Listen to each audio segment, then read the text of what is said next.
The 18th century saw the rise of the Enlightenment period. This movement was centered around the idea that reason is the primary source of authority and legitimacy. It was then that the historical authenticity of the Bible first came into question. This whole mindset has raised a question in people's minds for the past 300 to 400 years, and the question is this: who is Jesus? Both the people and the Pharisees ridiculed Jesus. The men crucified with Jesus also ridiculed him.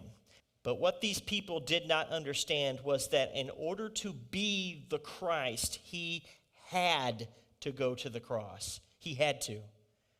Commentator R. Alan Cole states, to descend from the cross was not a physical impossibility. I mean, he could have, but it was a moral and spiritual impossibility for the Messiah.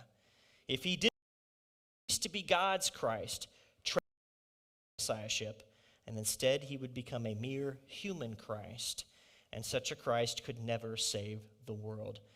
The only path by which to save others was to refuse to save himself. Well, Jeremiah 17:9 says that the heart is deceitful above all things and beyond cure. Who can understand it? It is the deceitful human heart that convinces people that they are a different gender than that which they were born. It is the deceitful human heart that convinces people that it is morally acceptable to kill children while they are still in the womb. Then he appeared to James, then to all the apostles, and last of all, he appeared to me also.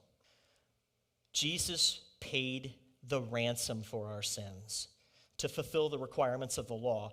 The debt we owed was paid by God himself, who came down on human flesh. He took on a human body, and he was raised from the dead in order to defeat death. One day Jesus will return, and he will execute justice in the land, and he will conquer all of God's enemies. He will make the world new, deceive many, including the church, as to the identity of Jesus. But if we stick together and remain steadfast in his word and stay in prayer, it will be for the enemy to deceive us, and we will know the truth. And as Paul says in